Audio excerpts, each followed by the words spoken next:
But we've talked a little bit about capitalism and what it represents, the four factors of economic production. And I want to remind you what those are. It's not the cash between the fiat or the Bitcoin or any other medium of exchange. They're called mediums of exchange, and they're based on the full faith and credit of something. Bitcoin on belief, I guess. The US dollar on the full faith and credit that you have in the United States, whatever that might be. Because there's nothing else behind it anymore. And really, that isn't behind it much either, because in the United States, our money is not printed by the Treasury in the way that we think it is. It's managed by the Federal Reserve Bank, which is 300 member banks that decide economic policy. It's bankers that decide this. Now, why is that important? Because they set the interest rates the banks get to collect and what you get to pay on debt. Now, isn't it kind of odd? You create money out of nothing and interest out of money that was created out of nothing, and then we take our productive wealth and hand it to bankers in the form of interest for money the government should have printed in the first place and not given any interest to anybody. Right? So we're paying a national debt on money we shouldn't have allowed someone else to print. Now, when did that start? It started in 1913. I want to go back a little ways to the 1890s when the United States Supreme Court ruled that taxing a person's labor was slavery. The U.S. Supreme Court. That's why we couldn't have income tax. No way could you attack.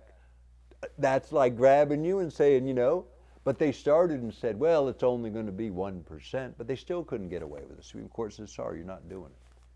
So they had to amend the U.S. Constitution, and they did. 1913, that brought the income tax in.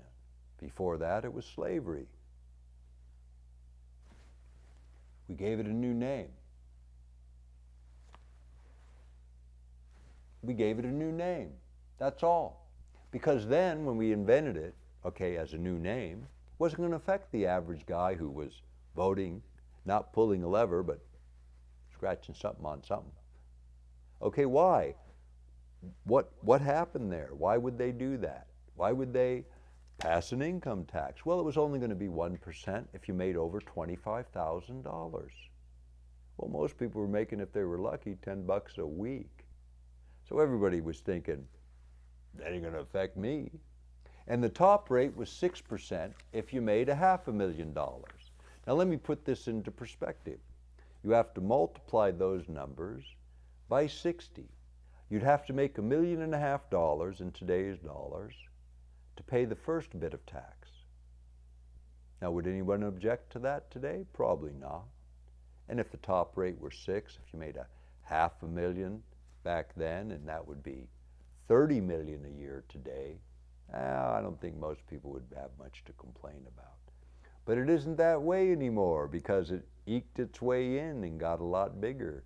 And for me, it's 35%. So I'm a slave to the government 35% of the time. That's my direct tax.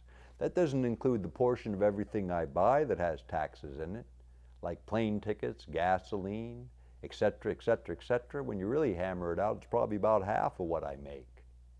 They get half of my labor. Am I their slave? I guess I am. Back in the Greek time, anybody who earned wages was called a wage slave, because you didn't produce your own wealth from things that are wealth. Land and natural resources, labor and entrepreneurship, these things we talked about earlier. We've been lied to about a lot of things. But when you think about the mechanism of capitalism, it's a good mechanism. It rewards innovation. It does all that. When the Russians came out of being communists, they thought capitalism was sort of a vulture thing. It was about how much you could steal from the other guy and get away with. They learned later that capitalism works when both parties kind of win. You can't have a total loser and a total winner because you don't get to see the customer ever again. It doesn't work that way. But when you're taught that by propaganda for 70 years and a couple generations roll by, everybody thinks it until another generation rolls by. Now I make my living largely in things I sell in Russia.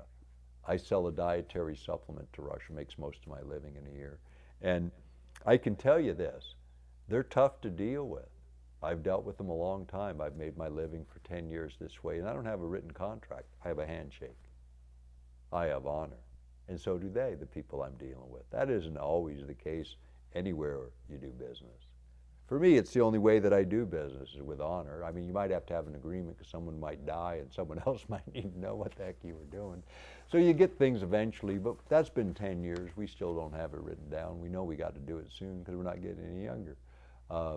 But not out of trust, just out of the fact that somebody has to know what we did. But economics is more about those four factors, those important factors: labor, natural resources, capital, and entrepreneurship. And that's what we need to be thinking about as we deploy our cash into things, is think about the paper that you're buying if you're buying stocks. And why do I feel odd about that? I call it puff money. Because what they did is they set up a system called 401ks that now is like a big fire hose headed to the stock market. It's an amount of money that just flows into it every month in a big volume. But there's not enough quality stocks and quality value to suck up all that cash. So what happens is we keep paying more and more for stocks because we're competing against the dollars. We're not buying an asset that's producing a revenue stream that's going to pay you dividends. We have what are called burn rates now. How fast can you burn through the money before you make a profit? You know, Amazon was burning money for like 20 years. Now they're destroying every business in America because nobody's buying from anybody else. So this is, you know, so, and guess what? The U.S. mail is subsidizing them. In my neighborhood, they're delivering Amazon packages on double time on Sunday. You want to know why the post office is losing money? Because they're in the wrong business. You know, the post office used to be the Pony Express. It used to take a year to get a letter. Why do we get mail delivery when no one hardly uses it anymore? We need mail delivery, first-class mail, but probably not every day. Why not just cut it in half? Here's another key. Cut U.S. mail delivery to 3 days a week. Do them in 10-hour shifts. And the entire delivery fleet is cut in half if you eliminate packages, because there's plenty of private companies that can haul packages. And the only time a post office should haul a package is where companies don't go within the United States. And here in Alaska, there's plenty of places like that the post office goes, but nobody else does. So there's ways to rethink this. If you look at how much we're losing per box mailed for Amazon, it isn't get a bigger truck and move more boxes at more losses per box. That's the American way of handling the post office. Oh, get some more trucks. No, reassess the rate, because obviously we're too low if the private sector can't compete at all in that arena. You know, you can bid with them. You know, they'll compete with each other. A lot of people don't know that. I got FedEx and UPS to bid against each other when I was shipping a lot of goods, and I got a 50% discount out of them. All right. Big companies can do this, small ones too. You just got to go do it. See what you can get. But I don't think we need to be doing it the same way today. We could have half the wear and tear on trucks, cut out all the overtime. All of a sudden have a real change situation there. Get rid of bulk mail. We don't save anything by it. Now it's all computer sorted. Doesn't matter how it comes. Why are we giving all that discount when it's not needed anymore? It doesn't serve any purpose anymore. There's nothing saved. So we have all these systems built that aren't changed for the wrong reasons. We don't need everyday delivery anymore. They don't need to be in the express business at all. Others do it way better. And they're competitive. So government's roles need to be rethought, old institutions rethought, economics in terms of how it really works. The internet's become a new shopping mall. I said this 20 years ago, and the guys, the tech heads, said, they got all offended, you know, because that was tech world. No, that's all it is now, is a shopping mall and a way to influence every single person and collect data like no one's ever seen. Slavery and taxes I've talked about. One of the other big things in the tax bill and the amendments and what came out of it back there in 1913 was another little trick called depletion allowances. Now this is an interesting one, because the mineral industry and the oil and gas industry was just starting, but the mineral industry was well established. They didn't like the idea of giving up their wealth to the government. So they slipped in something in the 11th hour called the depletion allowance. Let me tell you how that works, because it works in oil and gas and minerals. I'll be the beneficiary of this. Thank you, America. Take this away from me because we don't deserve it, but thank you. Thank you for giving it to me because I'm in the minerals business, headed that way. And this is going to make it possible for me to pay half as much as I pay now because of depletion allowances. And here's how that works. We get to value the property, and as we take the ore out, it's depleted at a certain percentage. So we deplete the amount, which is a tax deduction against the income. Voila, no income for half the money. That's how they do it, depletion allowance. Oil and gas does it too here in Alaska. So they can say, oh, we're not making any money, but if you take this and back that out, they're making way, way more money because they're not even depleting their resource in the case of Alaska. Remember, they leased that from us. It's depleting our resource. They shouldn't get the deduction at all. That needs to be revisited at the federal level. No depletion allowances should be allowed if they don't own the oil. Like in private wells on the East Coast and the eastern states, which owned their oil and gas and mineral rights when they got their land. The West didn't. They changed the rules on us later. So we didn't get that with the land unless you have these old patents like I mentioned earlier. So the laws change, so the states don't have the same sets of rules. The resources under the land are treated differently. But when they're owned by the public, the private side shouldn't deplete them at all, and depletion allowances should be eliminated. It's a tax dodge that's been now 107 years old. It's time to take it off the books and recognize it. And when you take it off the books, it's also time to recognize there's something on the books that needs protected on the other side, the right to patent land when you've made discovery. Now the laws to do that are still on the books, but they haven't funded that in a congressional act in over 20 years. So the law's there, but they're not putting any money in, so you can't do it. So you can't perfect your titles if you're in the mineral business if you hadn't already done it. And the laws say you can, but the funding doesn't go there, so you can't. That's a worthless law. Either have the guts to repeal the law and have the fight, or follow the law and fund it properly.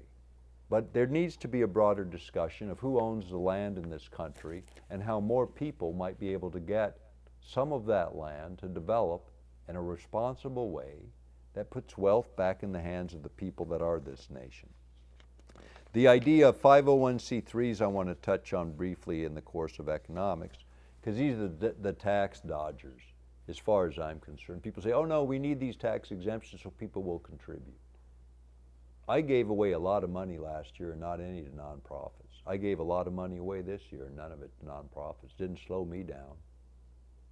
I don't think it will. People want to give because they want to. If they want to do something to avoid taxes, there's plenty of loopholes in those codes. Companies give money to nonprofits because they want to look good. They want to be recognized in their community of not being assholes. So they try to make up for it by being nice to people occasionally if they can figure out a way to do it.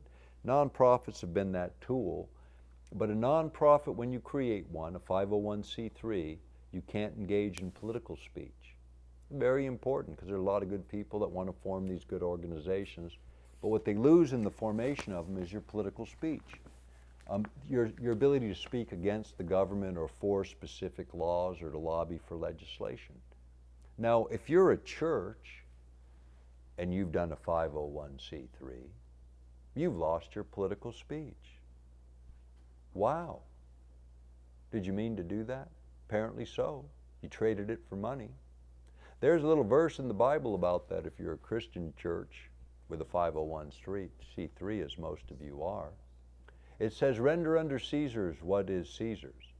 In other words, pay your taxes, not figure out a way to dodge them. And if you had paid your taxes, just paid it, although I really have a hard time with all of that when it comes to religion, but if you had paid the taxes, you'd have your political speech, and you could be talking about the dysfunction of government, and you could be pushing for the kind of laws that change government, instead of just leaning back and letting it happen because you're afraid you're going to lose your tax-exempt status. Because if you lose it, you have to give away all those assets. That building has to go to another nonprofit. That's the rules. Okay, Now we need to change those rules because it's put a chokehold on someone we're supposed to trust to be a compass. And you sold out. Every one of you that took the 501c3 and gave up your right to represent the people you think you represent in front of a government that oppresses them. That's what you did. You traded it off for money. Go ahead, do it.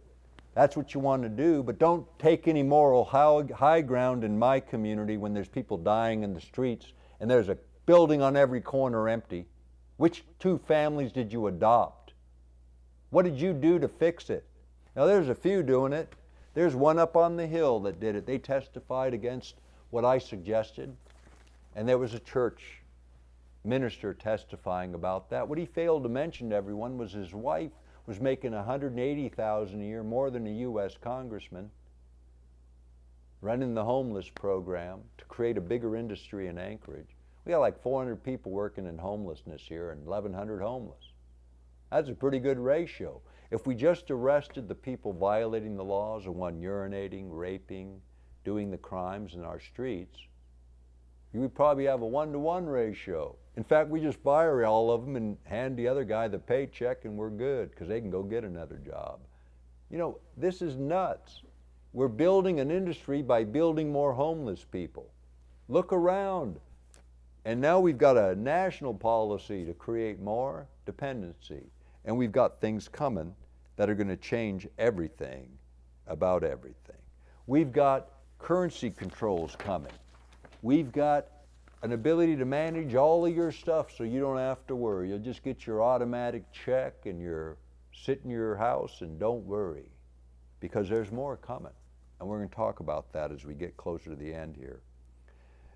At the end, this is not new. I recommended that old history book, A New American History. It's still sitting here on the floor, by Woodard. This talks about banking from the beginning. We had banking issues in the beginning. In the beginning, we had a Revolutionary War and we printed our own money, and they were called Continentals. And there's a saying, most people forget it now because they don't hear it anymore. It says, not worth a Continental, meaning it isn't worth anything. It was worthless. The Revolutionary War got done and all the revolutionary patriots came home, and they came home with a bag full of nothing. They got paid with something that wasn't worth anything. There was no gold in the treasury to back it up. It was worthless paper. And so for the next 20 years, speculators ran around and bought it for pennies on the dollar. And then they lobbied a president many years later who borrowed money from France in gold and paid those Continentals in full to all those speculators, but not to the patriots who died and bled for those Continentals. The bankers have been playing the game a long time, from the very beginning, cheating the very patriots that made this country happen.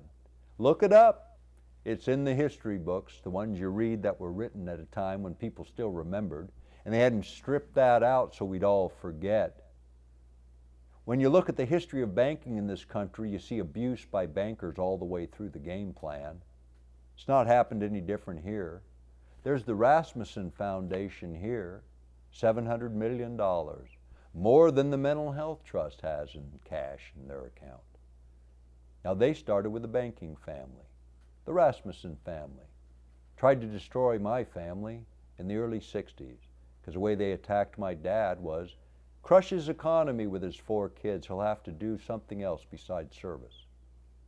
Yeah, they felt guilty when they sold out to Wells Fargo, and you all know about Wells Fargo, what a great success they've been for the consumer. Well, when they sold out for $900 million, more or less, half of it they put in the Rasmussen Foundation, and they have to give away 5% every year in Alaska. And I'm glad they're doing it. It's their blood money for all the lives they ruined. I'm glad they're doing it. But they have way too much influence, and they don't pay a penny in taxes here. And people ask about that. Well, what happens when you get so rich? Money doesn't mean anything. Then it's all about power, you see. If you're going to give your money away as a nonprofit because you're such a generous man like the Rasmussens, you shouldn't have control of a penny of it when it's gone. It should be gone to someone else. You have no one on the board. You have no way to influence it, because otherwise, all you're doing is using that to further your power in other arenas, because people know that 700 million sitting there, and if their community's going to get anything, they might want to listen to you, and you're going to get a lunch. And the lady that runs that operation was mad as hell at me, calling me on the phone, first with all her little minions, because she didn't want to call me directly, and then me. And she wanted to get involved in a meeting with the governor that the governor had called. And I said, hey, what are you calling me for? Call the governor, it's his meeting. What did she want? She wanted me to shut up and not say what I thought. And you know what? No nonprofit is going to tell me anything, because they don't even pay a dime in taxes. But they take money out of this state. The Rasmussen Foundation hands it out to gain power for people that don't deserve it, and to get even for the guilt they carry for all the damage that family did here. That's how I look at it. There's an ad in my family's archive. You can see it. He's standing in one of their branches saying, hey, these are the guys screwing Alaska. And he was right. Because there was a time when there was only a couple of banks here and a few S&Ls. And they wouldn't help you at all unless you were lined up with them. That's changed. It's changed a lot, but it's still the same in a lot of ways. The US dollar, I've mentioned enough, it's in deep trouble. I talked about the Treasury. I want to talk to you about one of the best ideas that we could have had, and it came from my eldest son, that we could have really done something when we first came into this pandemic. When they were looking for a way to help people, let me tell you the easiest way that we could have done it. The US Treasury, not the Fed, but the US Treasury, or the Fed, it could have been them, they could have bought up every mortgage in America and reissued them at 0 interest rate. They gave 0 interest to the banks for nothing backing up the money they gave them. What they could get from us, 0 interest rate on our mortgages backed up by real estate. In other words, an even transaction, not just puff money out of nowhere. We get 0 interest. Now that would have saved people hundreds of dollars, not once, but every single month. What we could have also done for renters is say half of that savings for owners has to be done in rent deferral to do it. Wow, how easy would that have been? And it wouldn't have cost a Treasury anything. It would have all come back. Yep, no interest would have been made. They're not getting any from the bankers, and we bailed them out twice. And with our children, as I mentioned earlier, we've enslaved them for 20 years to pay off student debts, while freeing bankers every time they screw it up. No, we did it wrong. We could have done it differently. Instead of forgiving bankers, why not free millions of Americans to freedom again, where they have that money to spend in the economy? If we had done this, and 200 or 300 or 500 or 700 were freed up in interest payments that weren't being made, the interest on this house is more than half of what I pay. It's $800 a month. I pay $1,700. I could have had that to spend somewhere else in this economy. And so could everybody else. And then they're buying things, and their people are working. It's not going into the stock market and to puff. It's going into real things. The 401k fire hose has inflated the market to where it's just going to keep going up, and then about every 10 years it's going to get reset. Everybody's going to lose their money, and then it's going to start all over because the fire hose continues. There needs to be other ways to put your money in real assets, not paper, things that you can touch. There needs to be a rethinking of retirement programs so you can invest in things like local real estate, local businesses, where you're a part of that, where you see the real meat on the floor, the real stuff in the program. You see what's going on there. So the mortgage idea of my son's would have been brilliant. It's not too late. It would do great things for the country if anybody was smart enough to see it, and it's not that difficult to see. It just takes a little bit of effort. And maybe you have to charge 0.25% interest for the cost of servicing the loan, because there's a cost there. But it wouldn't be much. Wouldn't be much at all. So there's an opportunity to do something different. One of the things my brother, the only Democrat in the U.S. Senate at the time, to vote for an audit of the Federal Reserve System. You know, since they were formed in 1913, they've never had a full audit. Bernanke called my brother Mark screaming at him when he was a U.S. Senator, we self-audit, we audit internally. And he said, great, then you won't have any problem with an external audit either. And he hung up the phone on him. Well, they don't want an audit. They had a partial audit that only covered a few years. And you know, when we thought that the Fed had bailed things out at about, banks out at about $1 trillion, yeah, they were right. But what didn't show up until that report came out, that audit came out, you can look it up, the Fed audit, look at page 131, and it'll tell you. We gave 16 trillion away, most of it to other banks. Weird things we were doing with those other banks. One of those things that we were doing, I think, is putting money in foreign banks for them to buy up dollars to keep the dollar from going into a free fall. That's what I think we did with that 16 trillion. I think we did a lot of things because bankers do it without oversight. Nobody knows. But they hold in their hands the value of the whole economy, and they're bankers and no one voted for them. No one elected them. No one put them in the position to have that much power, but they have that much power over us. So, the Treasury needs to be returned to the Treasury. The Fed needs to be audited. We need to find out what's happening with all that money and where it all went and why it all went. That's really it on the economy. I'm not going to say more about it.